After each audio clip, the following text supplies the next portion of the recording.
Prostate సమస్యని ఎలా గుర్తించాలి? నమస్తే ఫ్రెండ్స్, నేను మీ డాక్టర్ శ్రీధర్ దేవుని, ఇంటర్వెన్షన్ రేడియాలజిస్ట్‌ని.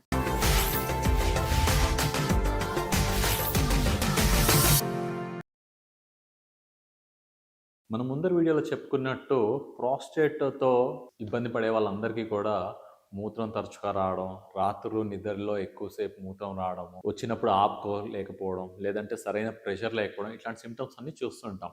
ఇలాంటి సింప్టమ్స్ ఉన్నప్పుడు పేషెంట్స్ ఎవరైతే వస్తారో వాళ్ళకి యూజువల్‌గా ఎలా ఇన్వెస్టిగేట్ చేస్తామంటే, వయసుతో పాటు వచ్చే మార్పులా, లేదంటే బ్యాక్‌గ్రౌండ్ క్యాన్సర్ ఏమైనా ఉందా అన్నది కూడా మనం కన్ఫర్మ్ చేసుకోవాల్సిన అవసరం ఉంటుంది. ఎందుకంటే ప్రాస్టేట్ క్యాన్సర్‌లో ఉన్నప్పుడు కూడా ఇట్లాంటి సింప్టమ్స్ వచ్చేదానికి అవకాశం ఉంది.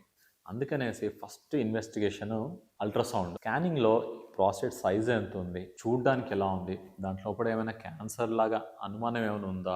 అన్నది కన్ఫర్మ్ చేసుకోవడానికి ఫస్ట్ టెస్ట్ మనం అల్ట్రాసౌండ్ చేస్తాం. ఈ అల్ట్రాసౌండ్‌లోనే పాటు బ్లాడర్ ఎంప్టీ చేసిన తర్వాత, అంటే మూత్రం పొయ్యక ముందర, మూత్రం పోసిన తర్వాత కూడా యూరిన్ అన్నది నిలువ ఏమైనా ఉన్నదా అనేది కన్ఫర్మ్ చేసుకుంటాం. నిలువగానే ఉందంటే, అంటే పోస్ట్ వైడ్ రెసిడ్యూ, అంటే మూత్రం పోసిన తర్వాత కూడా ఎక్కువ మూత్రం కానీ తట్టుకొని ఉందనుకోండి, డెఫినెట్గా ప్రాస్టేట్ ఉన్నట్టు మాట. నెక్స్ట్ వచ్చేసి ప్రాస్టేట్ సైజును బట్టి దానికి రకరకాల గ్రేడింగ్స్ ఉంటాయి. అంటే 25 గ్రాముల కన్నా తక్కువ ఉందా, 25 గ్రాముల నుంచి 40 గ్రాములు ఉందా, 40 నుంచి 60 ఉందా, 60 కన్నా అంతకన్నా ఇంకెక్కువ ఉందా అన్నది దాన్ని బట్టి మనం గ్రేడింగ్ చూసుకుంటాం. ఈ గ్రేడింగ్ బట్టి కొంచెం వరకు గ్రేడ్ 1, గ్రేడ్ 2కి మందులతో సరిపోయేదానికి అవకాశం ఉంటుంది. కానీ ఎప్పుడైతే ఇది ఒక 60 గ్రాములు దాటుతుందో కంపల్సరీగా వీళ్ళకి ఏమైనా పెద్ద వైద్యం చేస్తేనే సిమ్టమ్స్ అన్నవి రిలీఫ్గా ఉంటాయి. నెక్స్ట్ వచ్చేసి ఇదైన తర్వాత బ్లడ్ టెస్ట్. బ్లడ్ టెస్ట్లో ముఖ్యమైనది పిఎస్ఏ, ప్రాస్టేట్ స్పెసిఫిక్ యాంటీజెన్. ఈ పిఎస్ఏ అన్నది ఏంటంటే, కేవలం వయసుతో పాటు ప్రాస్టేట్ పెరిగిందా, లేదంటే ప్రాస్టేట్లో మనకి కనిపించని ఏమైనా క్యాన్సర్ లాంటివి ఏమైనా ఉన్నాయన్నది చూసుకోవడానికి ఈ పిఎస్ఏ అనేది ఒక స్క్రీనింగ్ టూల్. అంటే మామూలుగా అందరికీ కూడా 5 కన్నా తక్కువ ఉంటుంది పిఎస్ఏ.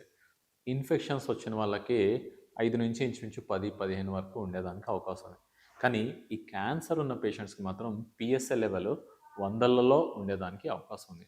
అలా ఈ స్కానింగ్తో పాటు మొదటి బ్లడ్ టెస్ట్ ఈ పిఎస్ఏ. కొంతమందికి యూరోఫ్లోమెట్రీ అంటారు. అంటే మన యూరిన్ పాస్ చేస్తున్నప్పుడు ఎంత ప్రెషర్తో వస్తుంది, ఏ టైంలో ఎంత స్పీడ్లో వస్తుంది, ఇవన్నీ కూడా యూరోఫ్లోమెట్రీ అంటాం. అలా ఈ 3 బేసిక్ టెస్టులు చేసినప్పుడు మనం పేషెంట్ ప్రాస్టేట్తో ఇబ్బంది పడుతున్నాడా, ఇబ్బంది పడితే ఎంత ఇబ్బంది పడుతున్నారు, ఎట్లాంటి ట్రీట్మెంట్ ఇస్తే తనకి ఫలితం ఉండేదానికి అవకాశం ఉందనేది తెలుస్తుంది. Thank you.